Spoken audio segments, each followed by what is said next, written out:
이뇨한 위원장 총선 불출마 선언하면서 나를 공천관리위원장으로 추천해줘라. 김기현 대표 바로 뭐 다음 주 월요일까지 얘기하라고 그랬는데 아 됐어요. 그리고 바로 거절했거든요. 자 누구부터 하시겠습니까? 제가 보기에는 이뇨한 위원장님이 이준석 대표가 한국적인 한국말의 뉘앙스를 잘 모른다 그랬잖아요. 네. 뭐 밀실에서 봅시다는 얘기도 막 얘기했는데 이 한국적인 정서나 이것만 모르는 게 아니라 정치도 잘 모르는구나. 세상에 어떤 혁신위원장이 네. 나를 공관위원장 시켜주십시오 하는 사람은 본 적이 없잖아요. 저도 처음 봐요. 그러니까 정당 원래 대부분 20년 한국 만에 처음 정서는 봐요. 만약에 한다 그래도 네. 나 그만두겠습니다 하고 막 이제 네. 붙잡고 해주세요 하면은 그때만 마지막 하는 마지못해서. 척해서 이렇게 하는 네. 거 그 와서는 또 다른 사람도 괜히 있었는데 네. 제가 꼭 해야 되는 건 아닌데 어쨌든 맡겨졌으니까 최선을 다하겠습니다. 이게 한국적 문법이잖아요. 그렇죠. 근데 혁신위하고 공관위도 또 다르고 또 아니 총선 때 공관위가 얼마나 중요합니까? 중요한데. 당대표보다 더 중요해요. 네. 왜냐면 거기서 잘라버리면 올라가지도 못하니까. 그런데 그걸 달라. 그럼 거의 그냥 나를 당을 나한테 주십시오 이런 똑같은 거예요. 어? 혁신위로 들어온 사람이 네. 혁신위가 뭐 잘해가지고 네. 예를 들어서 막 잘 돼가지고 잘 된 다음에 막 여론에서 아 이렇게 막 해줘야 돼 네. 이러고 네. 막 의원들도 막 추천하고 막 이 네. 모양이 되면 아 그래도 뭐 아유 내가 이것까지 감당할 수 있겠습니까? 저는 여기서 그만두겠습니다. 뭐 이러면서 이제 네. 추대도 시원찮은 판에 혁신위도 이제 다 끝나가지고 지난번에 뭐 이준석 아버지 때문이야 이걸로 완전 히 끝났단 말이에요. 완전히 끝났는데 다 이제 끝났는데 거기다 대고 나는 진짜 절대 이해 안 가요. 그러니까요. 예. 아, 아니, 미국 스타일인가? 유명세 미국도 이러진 않겠죠. 유명세를 타더니 네. 좀 오바를 심하게 하는 것 같은데 보통 말입니다. 네. 자기가 자기를 평가하는 것과 다른 사람이 자기를 평가하는 게 거의 비슷하면 정상인입니다. 네. 근데 자기가 자기를 평가하는 것과 여러 사람들이 자기를 평가해 주는 게 차이가 많이 나면 예? 그건 과대 포장을 했거나 과대 망상이 있거나 네. 뭐 이런 게 있을 수 있죠. 정상인하고는 좀 거리가 멀죠. 과대망상이에요, 예. 그럼? 제가 보기에는 헌정사에 처음 있는 일입니다. 제가 여야를 다 봐서 헌정사 최초 예. 여야 통틀어 본인 스스로 공관위원장을 추천하겠다는 이렇게 말도 안 되는 얘기를 하는 건데요. 사실은 이것은 오바를 해도 상당히 많이 오바를 한 거죠. 그리고 이제 김기현 그 지도부에 대해서 네. 그러니까 뭔가 좀 압박을 하기 위한 뭔 수단으로 이른바 그 영남 다선 험지 출마론이 그러니까 이른바 결실을 못 거두니까 그 결실을 내기 위해서라도 내가 무슨 공관위원장을 해봐야 되겠다 이런 취지라고 나중에 이제 뭐 설명문을 보냈던데요. 네. 근데 그렇다 손 치더라도 이건 있을 수 없는 얘기고요. 그다음에 이미 혁신위는 스스로 얘기했잖아요. 김경진 혁신위원이 얘기했지 않았습니까? 네, 시간 이건 끌기. 시간 끌기용이라고.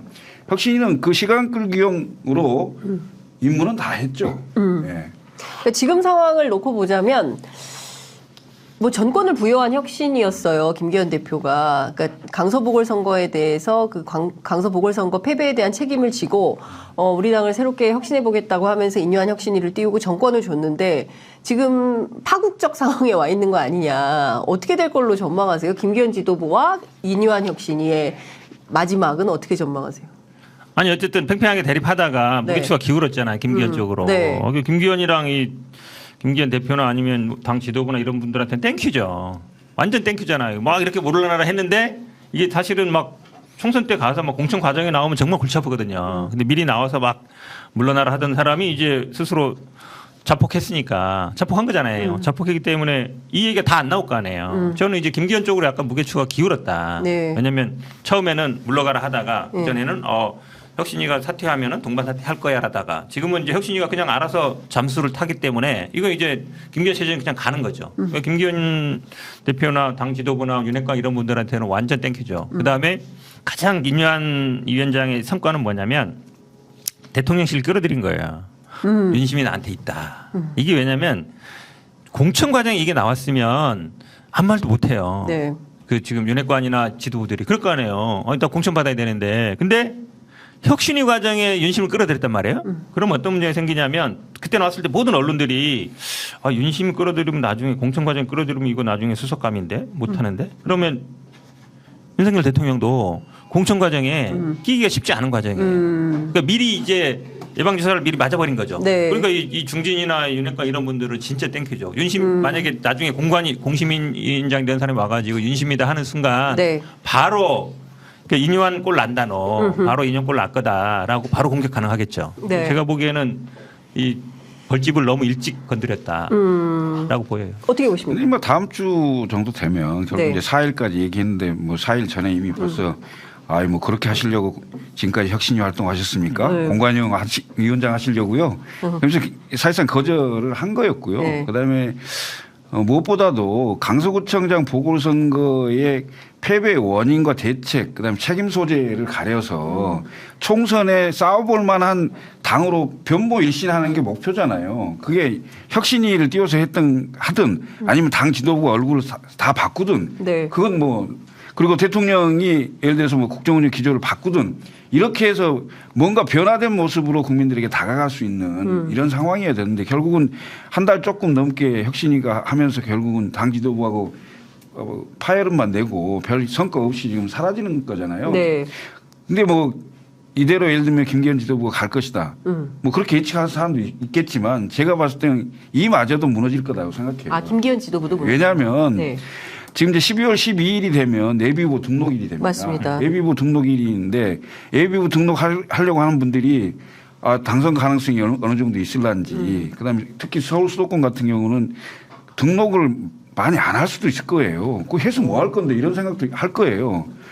심지어 뭐 서울에 이렇게 여론조사 쭉 돌려보잖아요. 제가 깜짝 놀랐어요. 얼마 전에 강서구 가불병 중에 을이 가장 그나마 보수 세력이 좋은 지역입니다. 네. 그런데 이제 여론조사 기관 꽃에서 돌렸던 것 같은데. 네. 그래서 그게 이제 뭐 진보 여론조사 기관에서 뭐 어쩐다 이런 얘기도 있긴 한데 그걸 감안해서 보더라도 더블 스코어가 나와요. 오. 예? 더블 스코어로 국민의힘이 진다는 거죠. 지는 거죠. 예. 그러니까 선거를 하기가 어려운 상황에 나와 있는 거예요. 그러면 그렇다면 네. 결국은 인요한 혁신위가 어쩌든 저쩌든 이거하고 상관없이 그럼 이 당 지도부의 얼굴로 선거 가능하냐? 이런 상황이 불가능하다. 그럼 어떡할 거냐? 그럼 새로운 지도부 당연히 내야 되고요. 비대위. 그렇게 갈 수밖에 없을 거예요. 결과적으로. 그다음에 대통령이요. 결국 집권당은 뭐라 하든 대통령의 국정운영 평가로 심판받는 겁니다. 우리 이런 거 잘했습니다.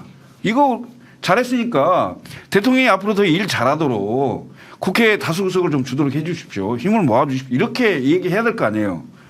근데 그렇게 할 만한 게 없어. 자랑할 만한 게 별로 없다고. 예, 지금 상황에서. 예. 아니 민주당이 가만히 있겠어요? 역대급으로 인사청문회 통과 안 한 20명의 장관급 인사부터 시작을 해서 그다음에 이태원 참사에 예?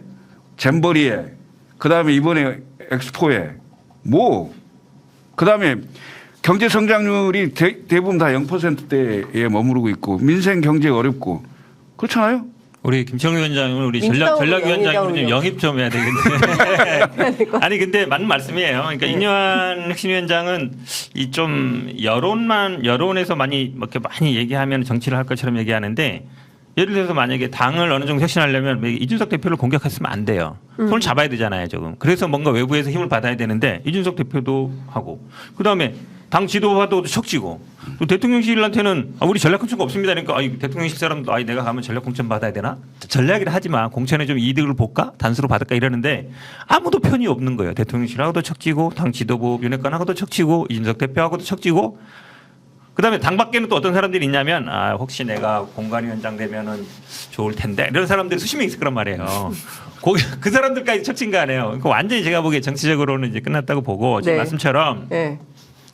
정당 지지율은 의미 없어요. 정당 지지율은 의미 없고 결국 대통령 긍정평가 부정평가 그거거든요. 거기서 결국은 뭐 마지노선은 한 40% 넘느냐 아니느냐 고선인 것 같은데 40% 네. 이하 되면은 뭐 해보나 마나인데 문제는 이거죠. 이번에 엑스포 실패로 나타났지만 그동안 뭐 전 세계를 일주를 하시면서 뭐 거의 한국에 가끔 온다 이런 얘기 들리잖아요. 작년은 아닌데 요즘 진짜 그래요. 네. 가끔 왔다가 맞아요. 하루 왔다 나가고 한 보름 있다 나가고 12일 날 또 가잖아요. 그러니까 네덜란드 11일 날 가죠. 11일 날. 200억인가 했다가 300명 예비비가 써가지고 500억 이상 썼다는 거 아니에요. 네. 그만큼 나가면서 뭐 어쨌든 영업사원 얘기하면서 외교 긍정평가 중에 외교가 제일 커요. 그렇잖아요. 잘하는지 잘 모르겠지만 네. 근데 이번 엑스포로 딱 드러난 거 아니에요. 성적으로 외교 성적이 이것보다 더 큰 수치로 딱 나타나는 거잖아요. 근데 29표 진짜 충격이에요. 그러니까 예. 이게 예를 들어서 MOU 뭐 몇 주 했습니다 이런 거는 다 구라뻥인지 알잖아요. MOU는 사실은 실제로 가는 게 뭐 반도 안 돼요. 그러니까 그냥 서로 양해라는 거잖아요. 네. 양해는 말 그대로 법적 구속력이 없어요. 그러니까 그냥 이렇게 했습니다. 서로 그냥 이렇게 인사치레로 하는 거. 우리 왜 정치하다 보면 서로 뭐 협약식 많이 하잖아요. 그렇지, 협약식 그렇지. 해주는데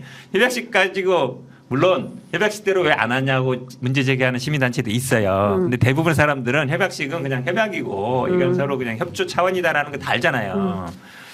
그런데 뭐 성과로 눈에 보이는 건 없고 뭐 공장은 다 미국 가서 짓고 그 뭐 남는 게 없잖아요. 하나도 네. 없잖아요. 아니 우리 현 변호사님이 그 요새 선거운동 때문에 동네 다니셔서 그런지 뭐 이게 방언이 아, 그래요? 방언이 터졌다 싶은 네. 수준입니다.